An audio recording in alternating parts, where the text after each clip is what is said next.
This week on Use Your Words podcast, now that Aaron can hear stuff, we're going to start with chapters 13 and 14 of Knowing God by J.I. Packer, not chapters 14 and 15 like I scared Aaron with earlier. So let's go ahead and get right on into it because 13 and 14, while they are short-ish, I would say, Yep. they have some things in there that are kind of nice. So we'll Oh, go ahead and start with chapter 13, which is entitled The Grace of God, which I'm sure is very appealing to everyone. What was that laugh for right there? yeah. I like how the order that they went in with this one. Why is that? Well, I just like how we talk about the grace of God, and then as when we get to 14, it'll be about the judge. Yep. Well, judgment or God being the judge. And honestly, I think that's a good order to go in. Oh, absolutely. Because here's the thing. Too often you have, especially in churches, or especially like in a youth group in that, let's be honest here, you were I'm saying it from experience of me talking with other people in their youth groups and that, okay? Where they talk heavily on the judge aspect of it, and they don't talk about the grace aspect of it so much. Oh, for youth group? For youth groups and churches. What? I've seen a few churches where they go heavily on the judgment part, and then like at the end they sprinkle a little grace in there. And You it's should where I need to know where these churches are. why do you want to know where these churches are? What are you going to do? I always thought it was the opposite. You definitely do have that as well, where it's where it's so heavy grace that then judgment comes in at the last little bit. Like, oh yeah, there's this little thing, blah. There's a balance between it, but I guess in my head, if I don't understand the concept of grace first, the concept of judgment would overwhelm it. If I learned about judgment first versus grace, that's just a me, if that makes sense. Where I get it. like if it was so hammered into me at first about judgment, it would be like so overwhelming about everything that grace would almost seem like an afterthought. But that's also why there's balance. And There's balance in the force. obviously in a book, you can't unless you really want to make a crazy long chapter, you can't make both of them talked about at the same time. It's you talk about both of them individually. So I like the order they talked about it. But anyways, that's just me. So the grace of God. Yes. Which is again chapter 14 of J.I. 13. 13. I keep saying ever since you messed with me, you're gonna ruin it for yourself now. I know. So it's chapter 13 of J.I. Packer's Knowing God. Now I'll say this as well. Remember, we're doing the signature edition because different editions of the book, the chapters are actually in different orders. What? Yeah. Whole chapters? Like the grace chapter might be like the grace of God chapter, maybe like chapter 11 in another edition. But they're in the same. They're not necessarily in the same order either. Really? Yeah. Interesting. So when we talk about this book, we're talking about the signature edition because that is the most recent edition to be published of this book. Okay. I'll have to check that out because the old man's got some old ones. So. Yeah, I know. So, all right. So, chapter 13, the grace of God. Aaron, was there anything that like really stuck out to you about this chapter in particular before obviously we get to talking about God the judge? Oh, so before we go on chapter 14? Yes, I didn't want to say the number in case I said number 15 or something like that. You know how it goes. Man, I like how this chapter is about grace. Wow. Okay. No, what else do I say about it? No, other than I mean, yeah, I've got some thingies, I guess, throughout it, I suppose. just right off the bat, I guess I haven't thought, or I had never thought of it this way, where it says at the bottom, well, near the end of just even the first page, where grace is God's riches at Christ's expense. It's like, whoa, why have I never? I don't think I've ever heard that said like that before. I was like, man, that's pretty wild. Right. Paints in a bit of a different picture for me. Yeah, because the whole concept of grace, especially when you're talking about salvation and that, right? Mhm. Is we are told through biblical narrative that we as humans, we as people, we as sinful flesh Okay. beings. Okay. I wasn't sure where you were going to go with the next one. I was like, what else are we? Okay. We as that, right? Yeah. We're not deserving of anything. We're deserving of death and sin. And what? Nothing. Keep going. I know where you were thinking of. Yes, I know you do. But that's not. If you know, you know. That's not in reference to that. No, I know. But our eternal destiny is that predetermined based on our sin nature that we are born with Mhm. to death. No, we're not talking physical death. Yes, we all physically die. I'm talking spiritual death, eternal death. If you want to go down the more simplistic methodology of it and talking about it, heaven versus hell. Yes. Okay, I mean, we're all because of how we're born on that path to hell. We're on the highway to hell, brother. Oh my goodness. Yeah. I did random. I did get asked a question, a would you rather question of would you rather live life on the wild side or be on the highway to hell? I was just like, the wild side. What would you do? Okay. The wild side or highway to hell? Yeah. Which That one would you that's take? interesting because I would have follow-up questions, but usually in those situations, you don't get follow-up questions. You only This get is true. one or You the get to other. pick one or You the had to other. pick one or the other. Now, based on that knowledge and based on the answer, the data it was provided there, the wild side or highway to hell, I would have to choose naturally because I don't want to go to hell, the wild side, which is not the highway to hell. But Exactly. typically in typical talking and typical way people reference things, the wild side is also the highway to hell. So, Well, you would be, yeah, in a sense you would be. But I figured if I'm not already on the highway to hell, I got a chance to turn around, right? I don't know. but is the highway to hell one way? Just well, I Is mean, it just a one lane highway or is it a two lane that goes both directions? what? What? Highways typically have two sides. But no. Okay. I'm going by the wild side. Interesting question. Heck yeah. Interesting question. Just all. Dude, yeah. But anyways, going back to the at Christ's expense, Yes. because we are, born out of the gate on that highway to hell, essentially, if you want to put it in that colloquial term.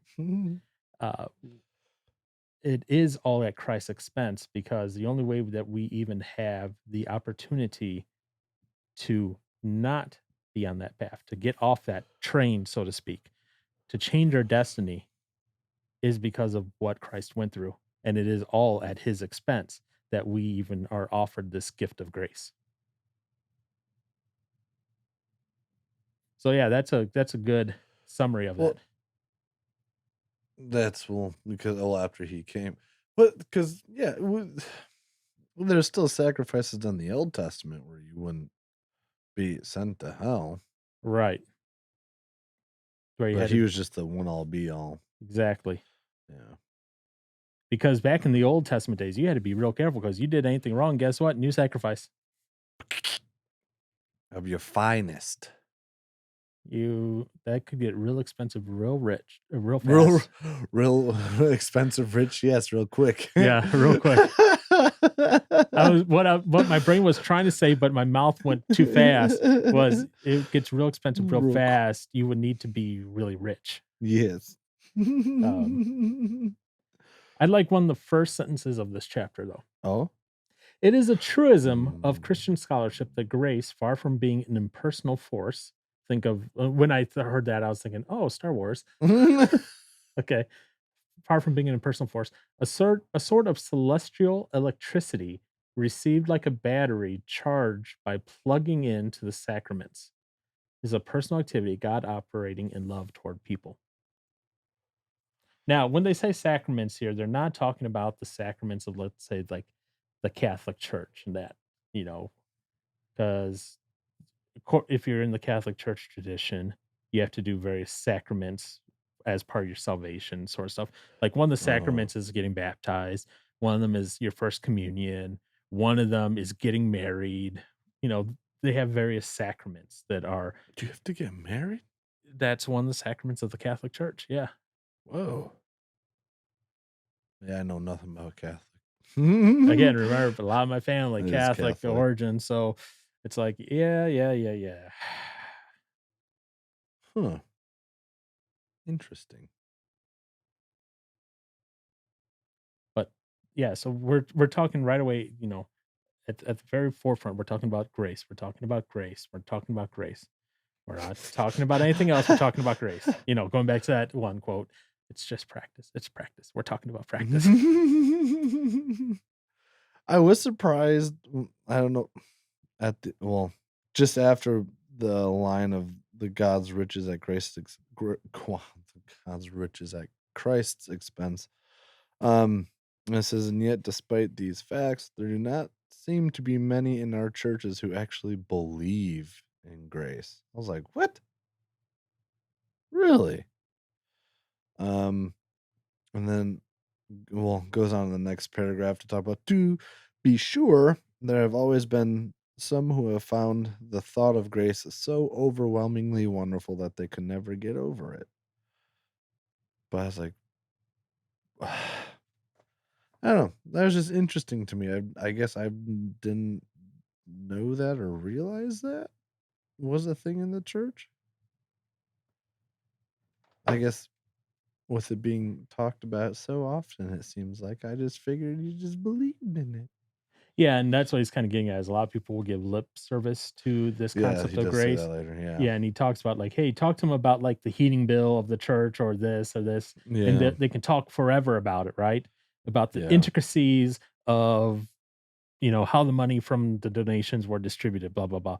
But ask them, how they've been seeing grace work in their life or how it has been shown in their life, Hmm. and he's like, then you basically get like this blankness from them. Right. This like, what are you talking about? What is this grace? Yeah. And what he ends with this little section of was the longer they have lived without it, and I'm going to put in there grace, Hmm. the surer they are that at their age of life, Stage. they stage of life, they do not really need it.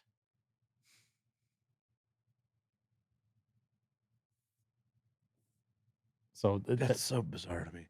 why is it Interesting. bizarre? You don't. You don't need it. If you don't got it, you're not good. If it hasn't been given to you, shoot, you're in trouble. Yeah, and I can tell you from my own life, definitely need grace. Definitely, I can point to points of grace Yeah. many times over. Uh, and I'm sure I'm not gonna say anything, but I can take a few ideas off the top of my head for you of that as well. Yeah. Oh, no.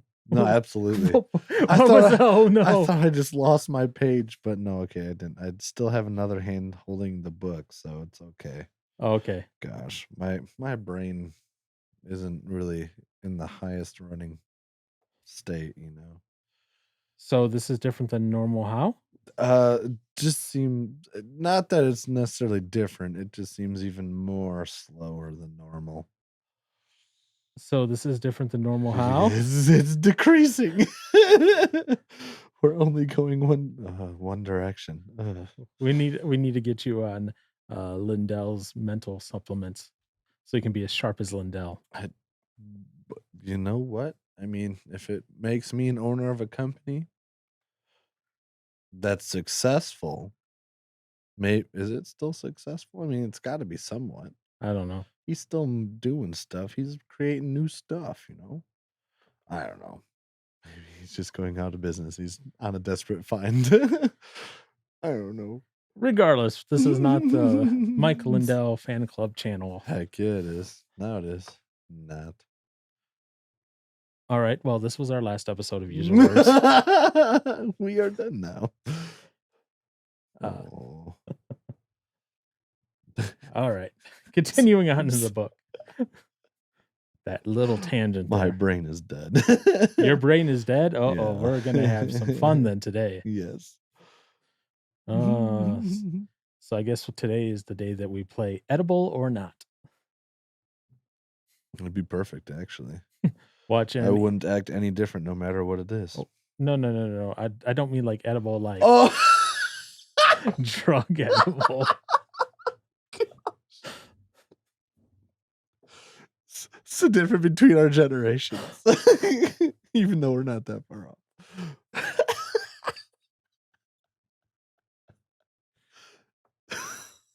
I know what edible means, but I didn't think you would immediately jump to that. It's just it's a musician thing, you know? It's very common in the music community. I don't partake in them. We'll talk about that later. I need some grace, okay? Shoot. Leave me alone. All right. Anyways, talking about grace again, back here, now that Aaron has really taken us off track. I'm so sorry. Oh, no. Anywho, anything else from this little section about grace, or do you want to go on to this no grasp of grace section? Oh, yeah, no, you go into the no grasp of grace. Okay. Section. All right. So in this section, Packer is going into the four pieces that he says are the reason that hinders those of us who profess to believe in grace from really believing in grace. You know, because basically, you know, these previous few chapters, he's saying, you know, hey, we talk about grace all the time in the church, but how many of the people actually believe in grace? Blah, blah, blah. That's what he says. He goes, well, here's the four reason why we do not acknowledge or feel grace in one's heart. And he says, clear faith in God's grace becomes impossible if we don't feel or believe this. So the first one, it took me a second to read it and reread it and make sure I reread it properly. And I'm sure Aaron thought of it, read it, and thought of a cupcake. Dessert. Yeah, exactly. The first one is the moral ill desert of man. And I was like, interesting. The moral ill desert of man. Because it's not desert. Desert would be two S's. And it was at this point that I realized that I got the two mixed up. The book said desert, not dessert. Because apparently both me and Aaron failed English. So when you hear dessert, replace it with the word desert. This is future Paul feeling very ashamed of himself. So I was like, huh. How many times? So, what is there anything that popped out for you in this section here about the moral ill desert of man? There's a little bit just before the second, I guess, one where it's talking about, you know, they're still, you know, despite all the stuff they partake in, still like in their heart, like they're good folks. And so I guess, I mean, yeah, I guess I'll just Read the little snippet. It says, for modern men and women are convinced that despite all of their little, oh gosh, I can't even say that word, Peccadillos peccadillos, or dillos, peccadillos or peccadillos. Yeah, yeah. Drinking, gambling, reckless driving, sexual laxity, black and white lies. Which why do you gotta point it out? They're all the same. A lie is a lie, dang it. Sharp practice, and I don't know what sharp practice in trading is per se. Um, so I don't know what that's all about. yeah, I'm not sure either. That one Um, was a weird one. a dirty reading and what have you. They are at heart thoroughly good folks. And it just made me think of the thing of, like, what you fill your heart with. I mean, well, I guess what you fill your mind with, and I guess your heart, that's kind of who you are, or what you, like, I guess, become in a sense. Right. But then that's where also the whole thing, from the heart, so I have a hard time thinking of, despite getting into all of that stuff, it's like, oh, but you're still a good person. It's like, no. If you fill your stuff with crap, you're gonna end up probably becoming it. So Yeah. that was mm, that was just one thing that really, I guess, stuck out to me in this little section, though.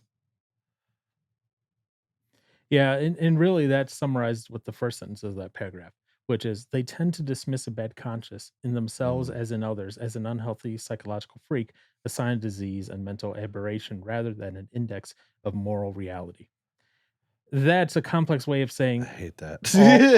all that you just Yeah. said. Essentially, people who are put in layman's term, people who are going out reading the smutty novels, looking at Mm, pornography, people who are now, of course, I'm going to dissent a little bit with his opinion here because notice what the first one is that he puts in there: drinking. drinking. He goes, "Yeah, and he drink."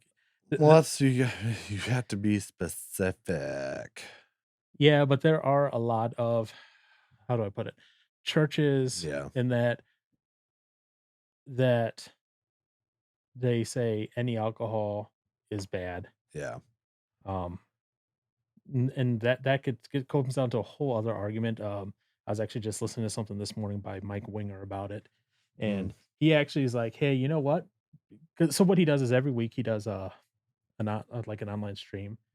So he's a pastor, mhm. and he does like 20 questions and answers. So 20 questions from people, and then he gives answers to them as best he can in an online stream. Takes a while for him to do all 20. Oh, I'm sure. But this last week, this one he just did this week, he actually started out. He's like, before we get into the questions and answers, he's like, I actually want to apologize for a verse that he's like, I really butchered the meaning of. Oh, And then he kind of went into it a little bit. And I don't have the verse off the top of my head what it is, but essentially, it talks about how in the church, you're in depending on the version you read, and really it's KJV is one way, and everywhere else is a whole other is another way. So in the mm, KJV, it's like, don't give an appearance of evil. So an appearance of evil could be like if you're drinking or whatever, but all the other ones are like, don't do evil. hmm. So he used to say, in his own thing, and he said, drinking, whatever. Let's pick that one for example, right? Because that was one he specifically addressed. He's like, you know what? He's like, drinking is fine, but in moderation, blah blah blah. But he's like, but based on, and this is old Mike. He's like, based on this verse, you might want to refrain from it because it might give the appearance of evil because no one knows what you're really doing, or is this your first drink or your fifth drink? We don't know, Hmm. right? Okay. Yeah. And then today, listen to the thing today. He's like, you know what? He's like, that's a bad interpretation of that. He's like, Hmm. I'm gonna leave him up, but realize after studying this and studying the original language, the original Greek, he's like, it's complete that's wrong. Huh. Interesting. So that it made me think of that as well with that. But yeah, he this is uh, this is just me reading Packer this isn't me not knowing Packer personally, Mhm. but he seems very, very rigid on his rules. Yeah, I wouldn't know either. That's just me Yeah, looking from the outside looking in based on what he's written. But that's just me. could be. Yeah, I don't know.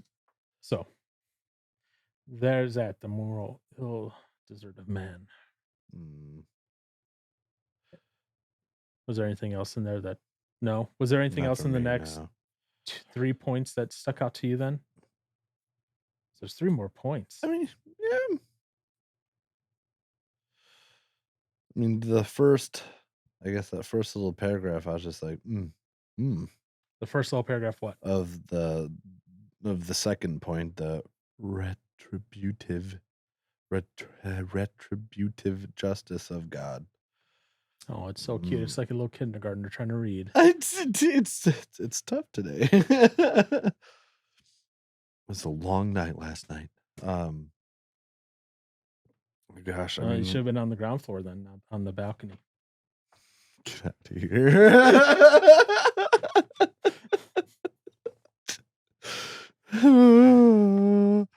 Maybe other people will get that later on. Probably not. No, yeah, probably not. Maybe a few, but What if we do a song review of one of them? But we don't have any of our own originals, so we can't going on. yet. So there was, I mean, it's literally that whole paragraph, I suppose, and I just had one little segment underlined. But all right, so I'll read the sentence leading up to it. The accepted maxim seems to be that as long as evil can be ignored, it should be one punished. One should punish only as a last resort. But this whole idea of you just kind of let it go, let evil and like I don't know, I guess just bad actions, whatever, just be kind of dismissed. Is it was crazy to me to hear him writing about that here in this book whenever this thing was written. Actually, I already forgot when this was written. Granted, it's been updated, what, a couple times maybe? Yeah, but the But updates are it's not really like no, it's adding ton into it. It's more like maybe some no. grammar correction in that. And any new works are like new words are Yeah. noted. And I think we've only come across that once so far. Yeah. Uh, it's just yeah, it was wild to read that from here and then look at the world we have today. Where, I mean, people can almost just get away with a lot of stuff and just not even get a slap of the hand. Hence how we have the rise of Karens and all that stuff. We have the rise of Russia Ukraine stuff. There's so much crap. Um, the Bidens. Unless you can get away from it as long as you're not in a small town. Oh my goodness. Oh man, so bad. But yeah, it's just crazy to me to think of how all this stuff is still the same today. I mean, probably just getting worse compared to what it was back then. Um, Well, I think even this line that is even more so today than it was probably back then. mhm. Willingness to tolerate and indulge evil up to the limit is seen as a virtue, Yeah. while living by fixed principles of right and wrong is censored by some as doubtfully moral. Yep. We have that with everything from abortion to should children undergo surgeries that will alter them forever Mm. to change parts about them Well, permanently, hormones, yeah. everything. Well, it's just the fact of also like the whole thing about oh, I guess really just taking away the innocence of kids at such a young age and teaching them all the stuff they don't need to know about right now. And they'll learn later. Mm. Yeah, they will. Yeah. You know, kids through all the years took a while to learn these things, and guess what? They turned out fine. Yeah. As long as they get to learn about it. Yeah, you know, you keep seeing all these videos of, like, I don't know if you see them or not, but, like, what does Gen X think? It's like a guy, like, a little bit younger than you, goes to Mm. his Gen X dad and asks him a question, and his dad's always, like, gruff and yelling at him and everything. And then you have another guy, another Gen Xer, he's like he makes little comments about stuff that happens in Gen Z and everything, and he's like, "Oh, dear honey child." He's like, "When I was your age, I was outside all day drinking water from a hose. I lived. I'm sorry you can't have your quadruple filtered, distilled, da da da da da da, sparkling whatever We've water." become so ridiculous. Yeah. And he's like, "I was out there drinking," and now, like, you see news articles, like, "Why you shouldn't drink from a hose. This, like, X number of dangerous reasons why." Yeah. It's like, "There may be bacteria." No, What? really? Bacteria is like everywhere. I know.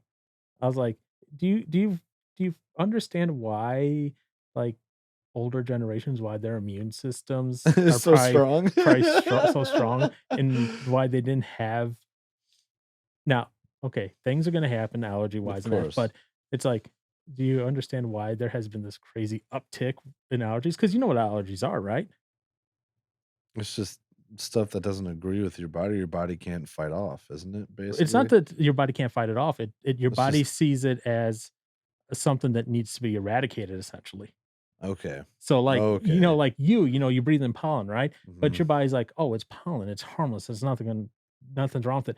Me, I breathe in pollen, and my body goes, "We must eradicate it. It's a danger to our system." Kill it. And it's just all these allergic reactions to it. Now, obviously, there's more to it than that. I'm being very simplistic, but that's why there's studies now that's like, oh, you know what? A kid that lives with a dog, like since they're born, has dramatically reduced allergies than a kid that didn't. That's wild. Why? Because the dog is That's so dirty and much. their immune system is getting exposed to all this at a young age, so it's not getting like oversensitive to everything. Yeah. It's crazy. Reading all these I things. guess having a dog is a good thing to do. Yeah. Gosh dang it. Well, good thing I ain't having kids. You and your Just 8 kids and kid- your 10 dogs. Oh, geez. Oh, okay. Well, I'm gonna need a good job for that one. Yep. King of Velcro. One step at a time. All right. Anything else under the retributive justice? I did like the line where it says, God is not true to himself unless he punishes sin, Yep. which sucks at the same time. Well, for us at least. Well, I think the next line Hmm. is also an important part of that, which Yeah. is, and unless one knows and feels the truth of this fact, that wrongdoers have no natural hope of anything from God but retributive judgment. Again, the title of the segment here, Yep. one can never share the biblical faith in divine grace. Yep. Again, it goes back to this concept of people go, "Oh, if I'm just so good, I will just get everything I need from God." La la la la la la. Uh, And I know people like that. I'm sure you know people like that. Potentially. Probably. I'm not even saying these are people like in the church. I'm saying these are people more likely outside the church. But yeah, Yeah. or you see the mainstream media and that. Oh, if I put enough good out in the world, then I'll get enough good karma back. Yeah. Well, that's funny because that kind of goes into the next point too. Which is, The spiritual impotence of man. you got the word right. I am so proud of Dude, you. that's an easy You one to get a gold say. star. Yes. Future me, put a gold star here. I'm a winner. That's what the gold star's gonna say. He's sick. It's gonna go right over your face. I'm a I winner. can't wait to see it. But for this section, the one thing that I had underlined was the belief that we can repair our own relationship with God by putting God in a position where he cannot say no anymore. And I just laughed at that thought. I was like, "What could we ever do?" Well, that kind of has always been human nature. If you continue reading on, it says Mhm. ancient pagans thought to do this by Mm. multiplying gifts and sacrifices. Modern pagans seek to do it by churchmanship and morality. Conceding that they are not perfect, they still have no doubt that respectably henceforth will guarantee God's acceptance of them in the end, whatever that they may have done in the past. In other words, what he's saying is in the past, in ancient times, let's say Greco-Roman times, let's say, for example, people would just heap gifts and gifts and gifts and gifts, Yeah, or they would repetitively pray the same thing in the hopes that whatever deity they were praying whatever to would hear and listen to them and hear and them and and take that everything into A-okay. the thing. And then what he's saying is in the modern church, what we have is people who go, I am just going to be so good. It's I guess, would you just say it's more like the kinda like the legalistic, I guess, way of living? I wouldn't say legalistic, I say performative. Yeah.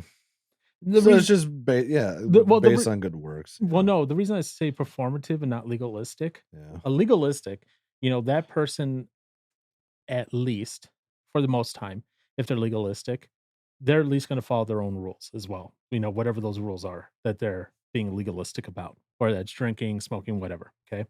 Right. Performative is going to be that It's just performative. They're going to go to church. They're going to be they're gonna good around the people from the church. They're going to do stuff like that. yeah, it's they're trying to outdo the bad sort of thing. Yep. Especially when they're in a setting where others may see them. Mhm. Which then I always like generally, I guess I shouldn't say I always, but I normally do. I always like the little, like, poemy stuff that they got Okay. in sections, but so for, like, this one being, "Not the labors of my hand can fulfill thy law's demands. Could my zeal no respite know, could my tears forever flow, all for sin could not atone." Ooh. And then the last line. Thou must save, and thou alone. Yep. Mm, And I underlined then one of the last lines here. To mend our own relationship with God, regaining God's favor after having once lost it, is beyond the power of any one of us. And one must see and bow to this before one can share the biblical faith and God's grace, which I'm just going to make a side remark. Outside of that, I find it funny that he ends the phrase with that. And one must see and bow to this before one can share the biblical faith and God's grace, because he's pretty strongly Calvinist, and he goes, "Well, if God wants to save you, He's going to save you regardless, and He's going to give you His grace regardless." oh, so you're just So that going I on the whole sharing thing. and that's why I just was like, I sometimes just I'm like, please be consistent with the Calvinism. But that's just me. But beyond that, uh, Well, I Calvinism, guess, but that would be, I mean, then you wouldn't even be doing what the Bible calls us to do, anyways, which is as far as going out and like preaching the gospel to the lost, like seeking and saving the lost. oh yeah, so that's a whole other thing, and they always say, "Well, we do it because we're told to, and we have Right. 100% effect." And I've heard someone go, "Well, I'm 100% effective when I preach." He goes, "Because those God will save are going to be saved, and those guys won't be saved. So I'm 100% effective." I'm like, How does that make it, sense? it doesn't. But yeah, because in my mind, I'm reading that last sentence, and one must see and bow to this before one can share the biblical faith in God's grace. I'm like, Hmm. that's a complete contradiction to the Calvinistic view, because Calvinism states that God will save whom He wants to save, regardless of what you want to do, where you want to be saved or not. And so I'm like, those statements that doesn't work with Calvinism, but What, just sharing biblical faith? No. That last sentence there. One must All right. see and bow to this before one can share. Yeah. He's not saying share the biblical faith like you're going out and preaching. Mm-hmm. He's saying share the biblical faith as in being a part of receiving grace. That's what he's saying. Mm. That's so he's not saying share like you go out on the street corner or preach. He's saying share like you receive your portion of it. That's what Hmm. he's saying. Oh, Yeah. I got you. So that's why I said for me at least, those two are that's a contradictory statement with Calvinism, but take the Calvinism out of it, and I agree. Huh. That's just me. I am not a Calvinist at all, but not gonna get into that whole Calvinism thing right now. Interesting.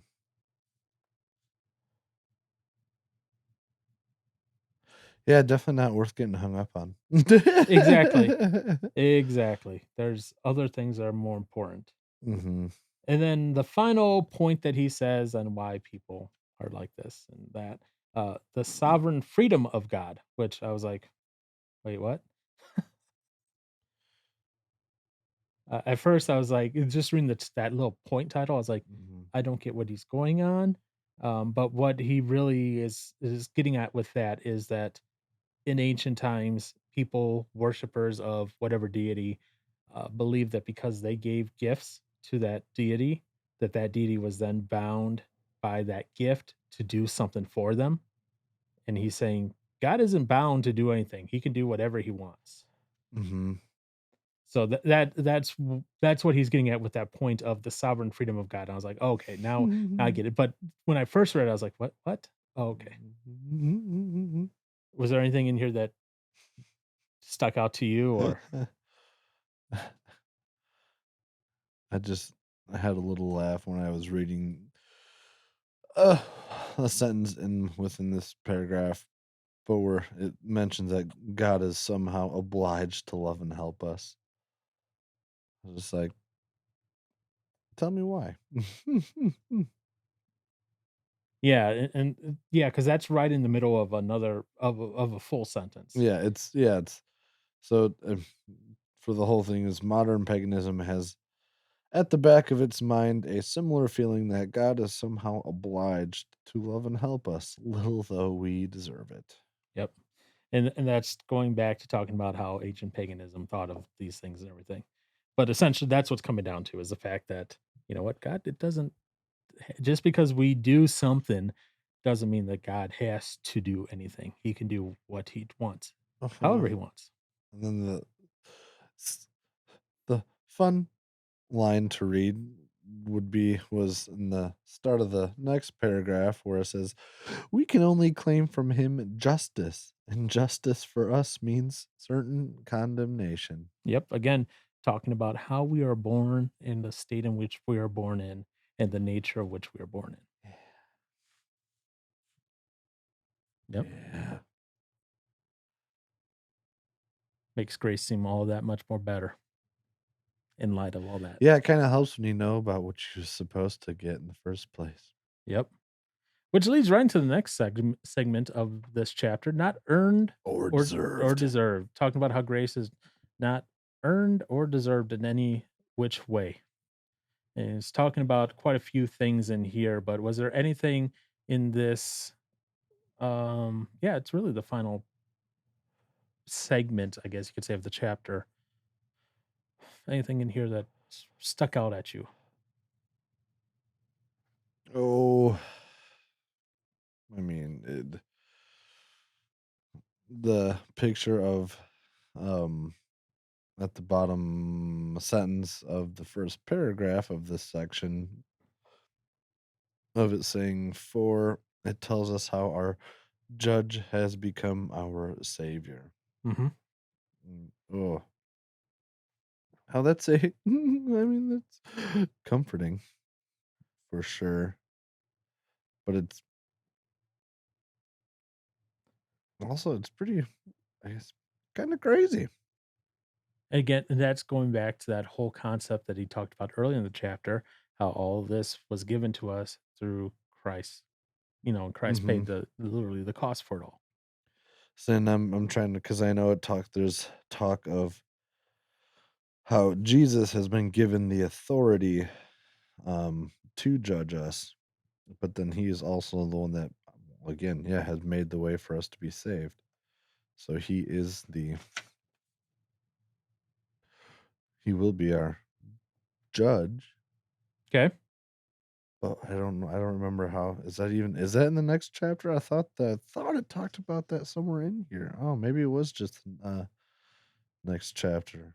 It might be. It was really weird because as I read this, I could have thought there was a section where I was like, "Wait, that was like in chapter 13," but now I'm having a hard time finding that. And 13 and 14 really go hand in hand with They one another. do, yeah. Okay. So was there anything that you highlighted in this segment? No. Okay. So what I highlighted wasn't until point 2 of this segment, Yeah. which is grace as the motive of the plan of salvation.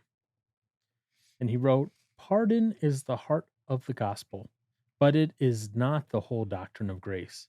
For the New Testament sets God's gifts of pardon in the context of a plan of salvation which began with," and he goes with, "which began with election before the world was." It's a very Calvinistic way of thing, but yeah. And will be completed only when the church is perfect in glory. In other words, pardon is there. He says it's the heart of the gospel, salvation, and that, right? But he goes, but it's not the whole doctrine of grace. And this really, he goes on and talks about, kind of that more Calvinistic view of grace. So that's the only reason I highlighted it there, because I was like, because then he goes on and says, "So we believers may rejoice to know that our conversion was no accident, but an act of God which had in its place in an eternal plan to bless us with the free gift of salvation from sin." Again, this is going back to the whole Calvinistic idea that you have no choice in the matter. If God wants you to be saved, you're going to be saved. I'm trying to find where that is. Where's that? Again, I'm using a Kindle, so I can't tell you exactly the Yeah, I page, know. but it's under that point. It's right before the little poem, the "Tell of His Wondrous Faithfulness." Oh, is it really? Oh, I was just Yeah. starting to look there. What the heck? I'm blind. Oh, never mind. I found it.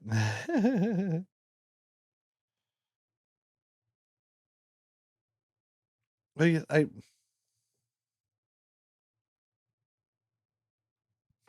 What? This is also me not really having much of an understanding of well, yeah, not having an understanding of Calvinism. Yeah. But I mean, I guess isn't an accident? So what is what not an accident?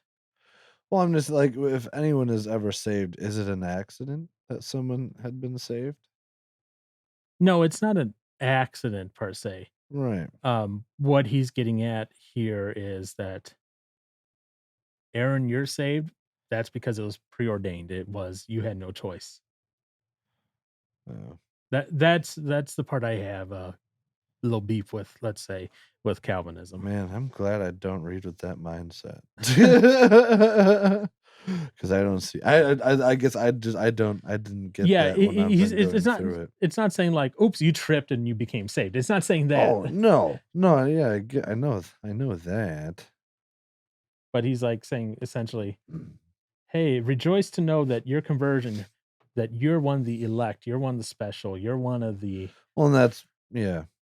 I guess, yeah, that's reading from, I guess, in the lens of a Calvinist, which I guess, yeah, he is one, but Yeah, eh.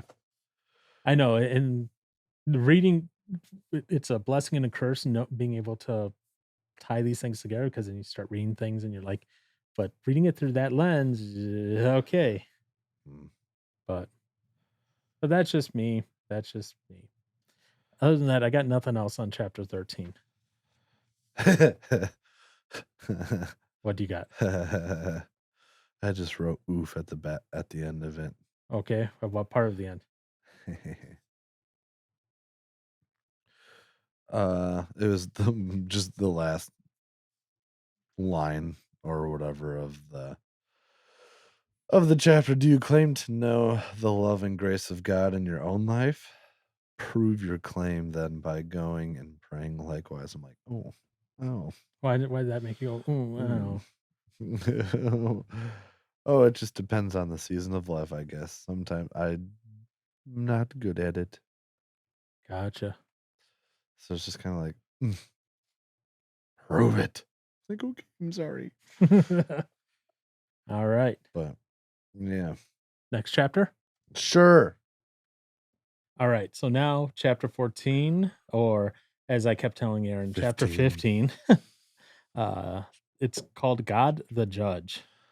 Now this one goes right along with grace. Why are you going? "Ooh." I don't want to go to 15. Why? The wrath of God. Never. I don't want to do that one now. Well, that one's coming up next month. So great. at the rate we're going, maybe we'll get done with the book by the end of the year. I doubt it. So, God the Judge. Oh, yay. man, this one was easy to read, but also at the same time, I was like, part of me was like, oh, I can skip it because I know so much, but at the same time, it was good. So, was there anything that stuck out to you, sir, in the intro segment before he gets to the characteristics of the judge? Well, so for kind of like when we were talking about how somehow from your experience, there's been, or from what you've seen, there's always so much talking of like the judgment and stuff of God. Mm-hmm. Where for me, it's like, maybe I'm just not paying attention. I don't know. But I was more on the line of where he says in here is like, but speak to them of God as judge, and they frown and shake their heads. Their minds recoil from such an idea. They find it repellent and unworthy. Mm-hmm. And yeah, I mean, that's where I think of like, people enjoy the warm fuzzies, the stuff that makes you feel good. So grace, yay. But as soon as you get to the judge aspect of God, it's just like, oh, I want to talk about that. Sound like a sad, depressed dog there. We're going, oh. I think of Josh's dog, Scout. Oh, Scout. Poor guy. Always looks like he's in existential dread. Yeah, exactly like that. I need to go pay a visit to that doggo. I think we need to go liberate the dog. Maybe that too. Anyway, go on. But that was it for like the intro section of it. Okay. Yeah, and he talks a lot about what is a judge in here, and he references a lot of scriptural verses throughout it. Yes, he does. As well. Which is not a bad thing to go through, but if we were to go through that entire list right now, well, this will be broken into two parts, one part being just the judge part. Oh, for sure. It's quite long. But that's okay. I wish I'd have taken some time to really go through all of them, actually. Because I totally didn't go through all of these. Yeah, that's okay. There's quite a few in there. Mm-hmm. But he gets to the first section of his chapter, which he calls characteristics of the judge. And characteristics of the judge is a nice way of saying, what is a judge? What does a judge mean? What does it mean to be a judge? At least in the terms of the Bible. We're not going to talk about the current political system and what a judge is and judges and all that fun stuff. Okay. Now, some of it does go across. Some of it, yeah. Some of it does. For example, the judge is a person with authority. Yep. It matches. And he does make a point here in there. He goes, in most modern states, most modern, I'll give it to him. Whatever. Maybe it was more true back then for him. Okay. The legislature and the judiciary, I can speak Dude, English. Those are weird words. I hate them. Are divided so that judges do not does not make the laws he administers. But in the ancient world, that was not so, and so does not, and it is not so with God. Words, I can speak them. He is both the lawgiver and the judge. So what he's saying is, back in the day, a judge would do both. He would both create the law and execute the law. Enforce it. But Or, if we're being honest here in modern day America, judges their judgments become essentially a new law in essence, because further judgments are then rendered by that law, by that judgment. yeah. But that's splitting hairs. Not going to go here nor there right now. That's just how it is. Okay, cool. He also says the judge is a person identified with what is good and right. Which goes. He writes this. I'm just going to read what he wrote here because I think it summarizes it way better than I can do that. The modern idea that a judge should be cold and dispassionate has no place in the Bible. In other words, the current judges that only care about facts. They want the. It says the biblical judge is expected to love justice and fair play and to loathe an ill treatment of one person by another. Okay. The judge is a person of wisdom to discern truth. Yeah, I think we can all get behind that, right?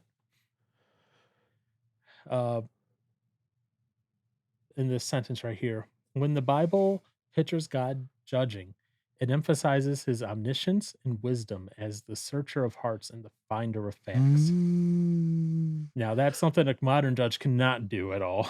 Correct. And that's where, for me, I had that next segment underlined, whereas nothing can escape him. We may fool men, but we cannot fool God. He knows us and judges us as we really are. Yep. No Jeff Winger will get us out of any of those things. No Jeff Winger. I'm sorry, you may not know that reference. I don't. Okay. I'm a young little kid. Who out there knows that reference? It's not that old. The series only ended in 2016. Oh. Yeah, I still definitely don't know it. So who out there knows what I mean by Jeff Winger can't even get you off of this one? Jeff Winger. It's another series you'll have to watch. Another one. Yep. I don't have time. And then the last thing, the judge is a person of power to execute sentence. Oh, wait, did you have something else there that I skipped over that you wanted to emphasize? There's a section where it says, God will know his judgment is according to truth.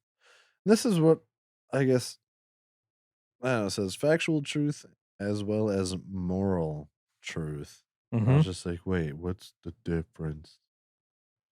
And then he judges the secrets of men, not just their public facade. Yep. Oh, and that's the part of me that inside just like, yes. Why are you going, yes? Look, I mean, there's just so much fake, the whole facade stuff where people just, you see one thing on the outside and you know it's completely different on the inside. And for those that think they can get away with whatever it is that they're doing, it's like, nope. Sorry, bud. Yep. Hopefully you get that fixed before it's too late, but if not. Yeah, that comment of his about factual truth as well as moral truth. Yeah, I don't get that. So factual truth, we know what factual truth is, right? Yeah. Black is black, white is white. 1 + 1 = 2. There's two genders. Obviously there's those rare exceptions where someone's born with, both or none or whatever, in the general sense. Yes. Okay. Outside of those random mutations, that's scientifically accurate. Okay. How could you trust the science on this one, man? What? Okay. Moral truth as well as moral truth. Moral truth is where you start getting into a little bit of gray water area. And I say gray water area because in modern America, there is no such thing as true. There's no such, it's relative truth. Okay. I hate that. Yeah. Whereas God says, no, morally, this is right, this is wrong. This is right, this is wrong. And it's not moral truth as defined by humans, it's moral truth as defined by God. And God has said, "You shall do these things, you shall not do these things." You know, and what and ultimately comes down to all as well is, are you doing these things, and comes into the facade thing too. Are you doing these things to and doing them correctly because you want to do them, you want to please God, or are you doing them publicly so you get the good praise, the attaboy? We're The pat on the back. going back to that imagery that we have in the New Testament, that little story of, you have the two people praying in the temple, and one's like, praying, all of these grandiose prayers saying, at least I'm not like the tax collector over here or whatever, this sinner over here, you know, saying all these things, but then that guy who is quote unquote the sinner in the corner is, beating his chest, essentially saying, God have mercy on me, a sinner. Yeah. Mm. Mm. And you know what? And ultimately God's gonna be the judge of all that. So guess what? He Me no judgy. get to do what he ever so pleases. Yep. Mm. So But that was it for that for me. okay. The next section is retribution. What does retribution mean, by the way? You know what?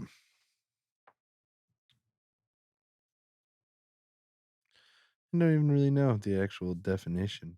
You don't know what retribution means? Not like the actual, not the actual like thing. Would it give you a pause or concern that you read it, what the actual definition is, when you read this chapter? Wait, what? Because it's in the first paragraph. Wait, it is? Retribution, the rendering to persons what they have deserved. Wait, hold up. Where? It's like near the end of the first paragraph. What? The sentence, Oh, I skipped the paragraph. Oh, yeah. Is that really? Yeah, okay. yeah. I did read that. Wow, I didn't underline that, oddly enough. I was like, I wonder if Aaron knows what it means, A, and then if he remembers that he read what it means, B. The answer to both is no. No. The obliviousness is growing. I only know it when I read it, and then I forget about it. Okay. In one ear and out the other, Paul. Wait until you're older. It won't even go in one ear. You're like, huh? Huh? I wore earplugs last night, so Okay. I was protecting my hearing, at least trying to. Okay. Gosh, I'm learning that with this old age.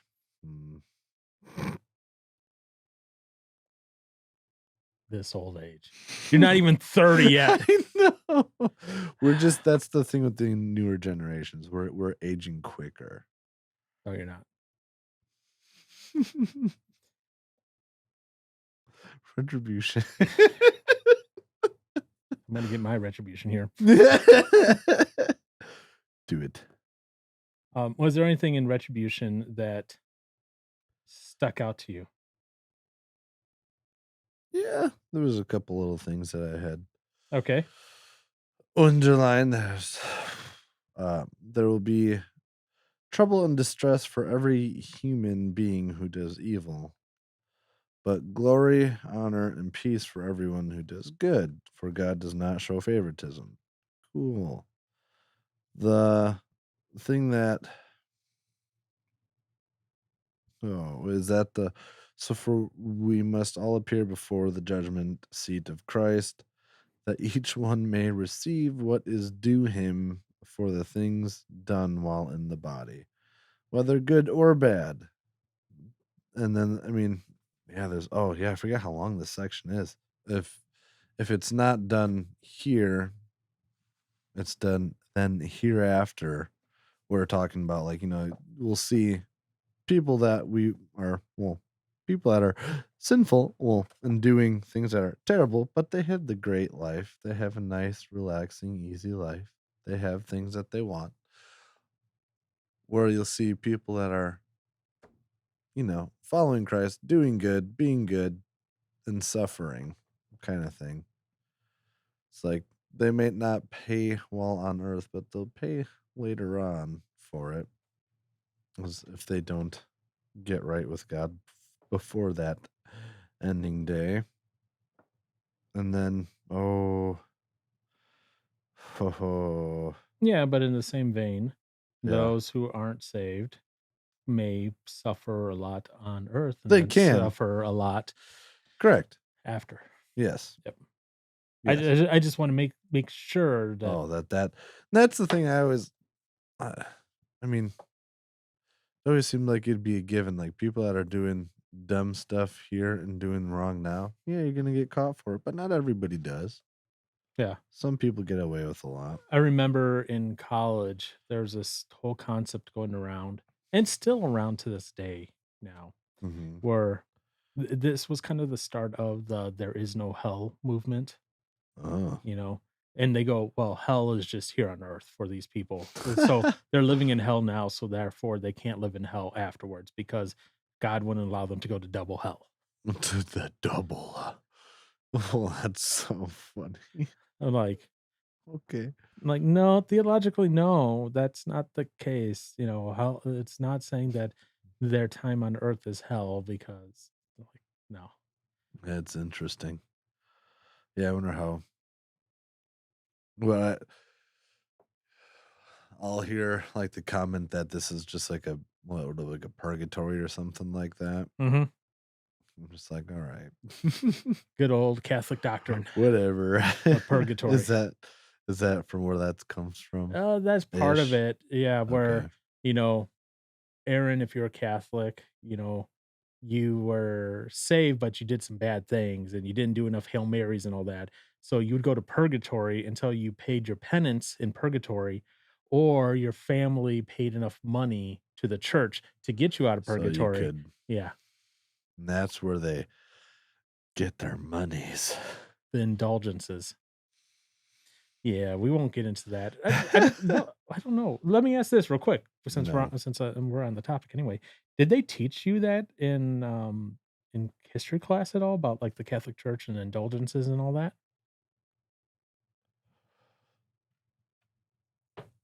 I'm trying to think of where I've heard that if you pay enough money, someone can move on. I don't know if that was in history class or if that was just at church Okay. when Catholic stuff came up or Catholicism. Okay, I was just wondering because I know we covered that in one of my history classes in high school. So I was just curious. Mm, I paid a lot of attention in history class. No, you didn't. No, I didn't. Okay, I was just curious because Yeah, no. maybe we'll have to I'm, educate you sometime.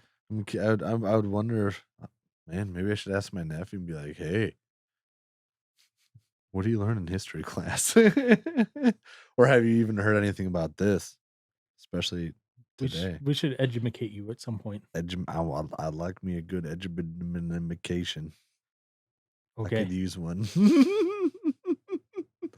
I actually thought about going back to school a little bit again.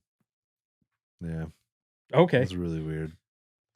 But I was like, do I take off of work We know to someone who can get help you. education? We know I someone who don't can get know. you into classes locally. Oh, easily, yeah.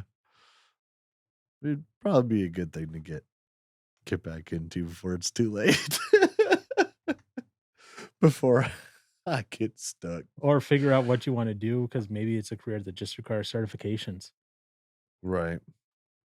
Right. Because a lot of jobs nowadays, it's degree or 10 years of experience, Well, I'm almost at the 10-year part. and then certifications if there's Yeah. certifications, but anywho, Yeah.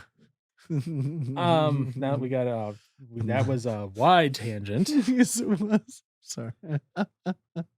Anyways, Catholicism. Oh. But anything is else in there, I your guess, because I feel like I'm also jumping over through stuff. I don't know if you have much, if you have a lot with, because then the next thing I have is this section where it says, "But the character of God is the guarantee that all wrongs will be righted someday. When the day of God's wrath, when his righteous judgment will be revealed." This is Romans 2, chapter 2, verse 5. Arrives retribution. Oh, I'm sorry. I should Yeah, have read that better. But arrives retribution will be exact, and no problems of cosmic unfairness will remain to haunt us. I said that weird. Haunt us. yeah. God is the judge, so justice will be done. That's the point I had highlighted next. Yeah. Oof. Ugh. And it's all wrongs will be righted someday. And that's wrongs according to God, not according to us. Us. Right. Because Which will probably have a lot more wrongs that we've done than we would. because our list will be a lot less exhaustive Yeah. than his list. Mhm. So, Oh, but that wasn't that bad, right? It was wrong. Oh. Dang it. and there might be things that, when we get to heaven, we might think unfair human wise, but God says, nope, it's fair. There's that age old, I shouldn't say age old, but it's old enough nowadays, like the kind of debate it when you want to have a class debate. Mm. What if Hitler, moments before he died, repented? Oh my gosh. Uh-huh. Uh, And you're standing up there in heaven, worshiping God, and next to you is good old Hitler. right. Mm. How's that gonna make one feel? More from an earthly Mm. perspective, we'd go, "That's unfair." Oh, absolutely. But from God's perspective, he goes, "Well, it's unfair that any of you get here." Get in here, right? I mean, I guess Yeah, being from Wisconsin, it's wild to think about. Hey, we could be up there with potentially good old Dahmer. Jeffrey Dahmer, man. Hmm, Now the good that's thing freaky. the good thing about that, okay, regardless, think of that regardless, okay? Yeah. Whoever it is, Hmm. sin nature will be gone at that point at least. Yeah. Right. So, Yes. there's That's very true. there's none of that craziness going on, but No. from a human perspective, we would look at it and go, "That's not fair. That's not right."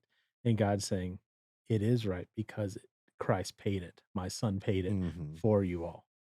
Doesn't matter who you are, it was paid." Which, there's somewhere in here Mhm. where it talks about.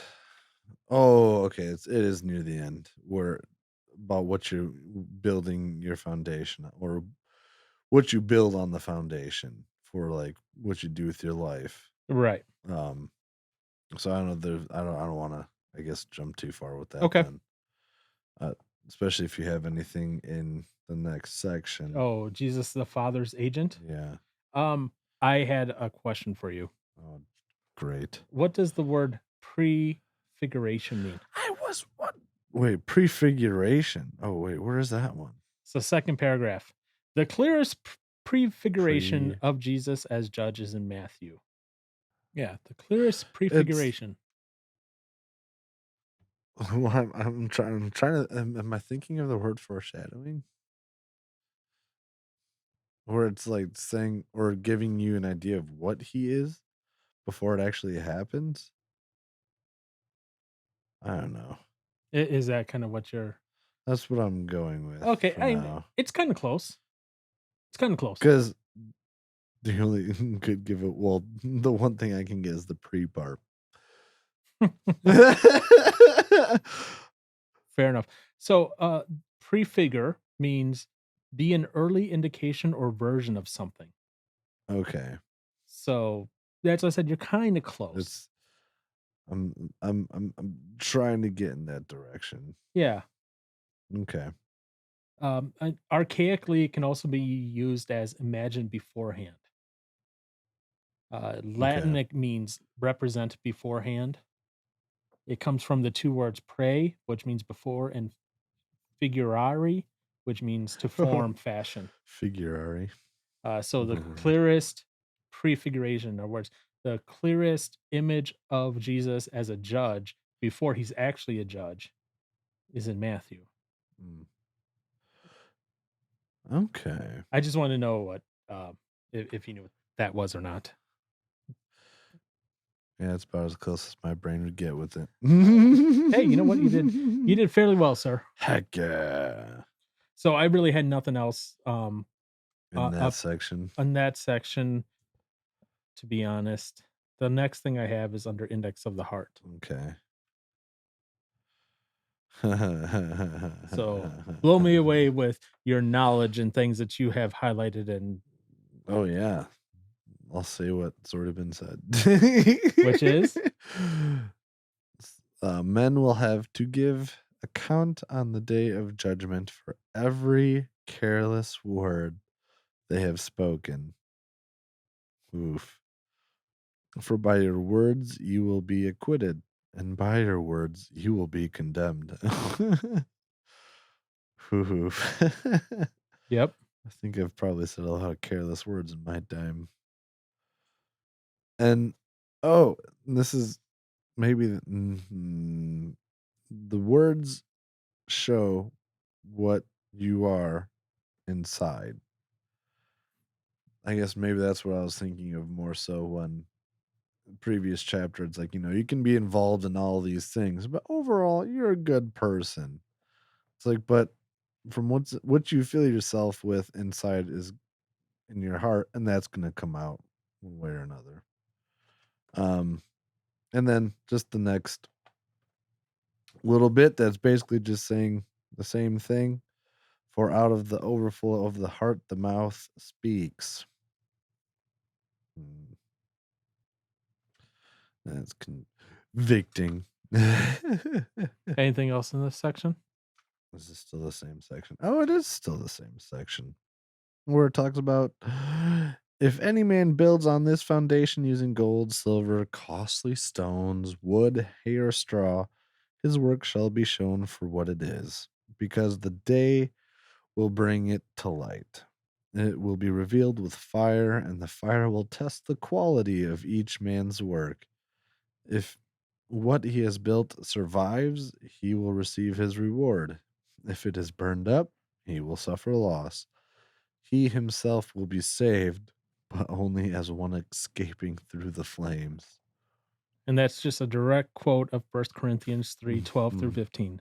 So it's nothing bad that Hecker wrote, he's just quoting the Bible directly. That's the Bible right there, yeah. Okay. Oh. And see where I okay, anything particular about that, I guess, for you, other than just giving you the shivers? I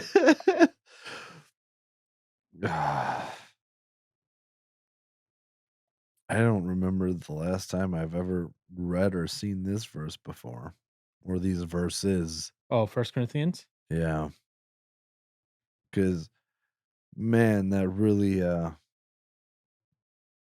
it's just, I guess, quite a wake-up call. I remember one of the first times I heard this verse, part of this. Oh, man, I was in youth group at the time. Oh. So, okay, quick story. Yay. Our youth group was very entertaining. So one year, for whatever reason, we did a prom alternative for a youth group. A prom alternative. Okay. So instead of the students going to prom, we all went into just hung out. No, we went to a van. We went down to like Chicago to like a fancy dinner, and then like this is how old this was. So Disney got into the realm of doing arcades for a little bit. I didn't know they They did were that. like very unprofitable for them. Like when I'm saying arcades, like you built your own roller coaster. What? Like you designed your own roller coaster on a screen, and then you got into like a little little capsule that moved and everything, and you got to ride your own little roller coaster. That's kind of cool though. No, it was kind of cool. Like it was kind of cool, but they lost money because of just didn't do well. Well, no, it did well, but lines were long and everything, and they had other things like it's like 8 of you controlling a mech to fight these aliens, but there's 8 of you controlling one mech at the same time. So like one drives and 7 people shoot and all that, and it's like all 360 around you, everything. Okay. So we did stuff like that all the time, right? Yeah. One of the years, instead of doing like a winter camp, we went to this conference down in Chicago area. It's like, yeah, Okay. it was interesting. And the one of the first nights, the first not one of the first nights, the first night we were there, they preached on this, and then they also did the Bema seat, like a dramatization of the Bema seat, The Bema seat. the Great White Throne judgment. Oh, I've never heard the Bema seat Yeah, before. it's that's what it's called. Oh. Oh. Um, Okay. so even back in youth group, like they use this and like that Dude. Great White, and but they like did this big old dramatization of the Great White Throne judgment and all Oh, that, wow. as a stage play and everything. And so yeah, even in youth group, way back when, like Wow. la la la la la. Wow. That would be wild. Mhm. So, okay, was there anything else from there or no? Because Not from that one. The okay, next one is no need to flee. okay, because I do have something highlighted in there, Ooh. which is the next paragraph actually. Oh. Um, so which is this? Final judgment will also be according to our knowledge. And I read that at first, and I was like, "Huh, that's interesting. What does he mean by that?" And then after I asked that question, I went, "What does he mean by that?" And I go, "Oh wait, I know what he means by that." Uh-oh. And then I read the next sentence. All people know something of God's will through general revelation. Do you know what general revelation is, sir? Heck no. Really? I don't think so. Okay, so general revelation, and you find this in the Bible as well, is that I'm going to simplify it for you. Okay. Yay. It's the concept that someone who has never been preached to, Christ has never been shared with them at all. They can still know about Christ through things like nature. It's that concept. That's general revelation. Oh. Okay. Now you know what it is. Mm. Mm. So, people will go, well, how do the unreached tribes of wherever know, how could any of them be saved? They can know through general revelation is what they're saying. Yeah. Okay. So, and then continues on. Even if they have not been instructed in the law of the gospel and are all guilty before God for falling short of the laws of the best they know. But ill desert is graded according to what that best was. Then you go see Romans 2:12 and Luke 12:47-48. The principle of operating here is that where a man has not been given much, much will not be expected of him. I don't know if I agree with that 100% because what he's saying is like a sliding scale at that point. I Mm. there's still the basic understanding of, salvation. You have to be saved through Christ. You can't just be like, well, I know this little bit, so I did this. Oh, yay, I'm saved. Oh, yeah. That Okay, I see what you're saying. so Yeah.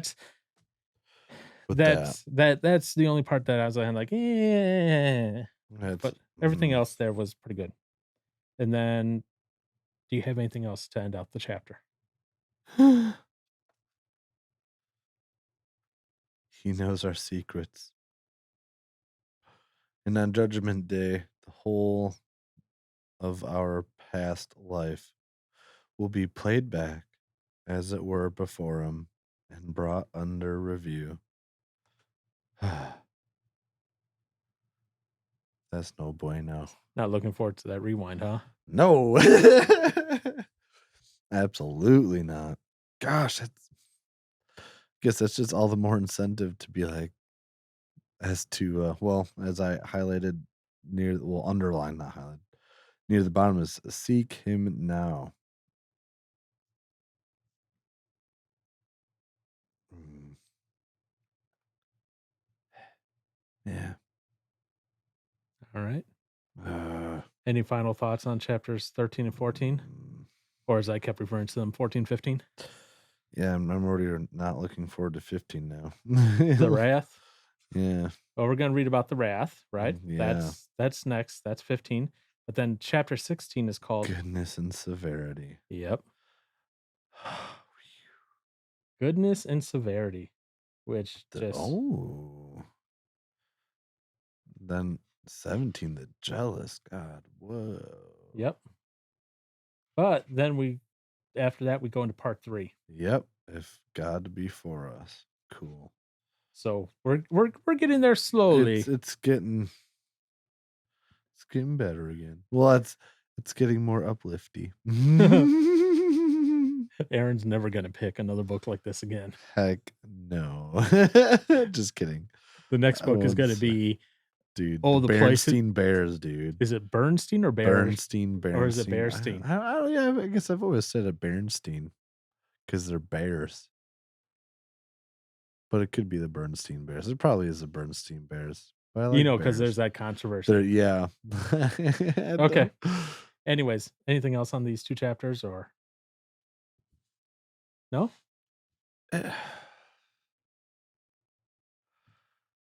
They do go well together. As far I'm glad we ended that with, well, I guess but now we're going into the wrath of God, which is going to be a great way to start the next one. Should we turn all the lighting to red? Dude, heck yeah. No, I'm just kidding. I'm kidding. I'm not. But I guess I like ending with at least talking about the judge aspect of things. Because that is something I guess I don't think I hear much of. And it's a good reminder. Especially that passage in Corinthians, 1 Corinthians. That and hearing about and reading about how our life will be played back before us and before Christ. And it's just like, oh, this is what I've done with my time so far. Oh no. Hopefully, I will do as I underlined in there. Seek him more now and more, I guess what's the hastily? I don't know, would that be a word to use? Sure. I don't know. I'm gonna go with that one for now. Hastily means like quickly. Quick, yeah. With urgency and yeah. I don't know. I think as a first song for your band AJ and Friends, you should write a song based on that chapter. About the judge? God as judge? Yeah. Dude, that'd be a heavy song. Heck yeah. That's the first AJ and Friends song. Dude, make something sick. But I don't know. I enjoyed them. I enjoyed these chapters. It was good to read about the grace of God along with the judge. God as judge. Try to convince me more. Your facial expressions are not saying that you're like, oh, I'm glad to read these chapters. I'm glad to read these chapters. Try to convince me more because right now you're not convincing me too well. Oh, it was good. I'm just thinking of myself. That's all it is. Okay. Any other final commentary, sir? Or no? No. All right. Well, thank you for joining us this week then.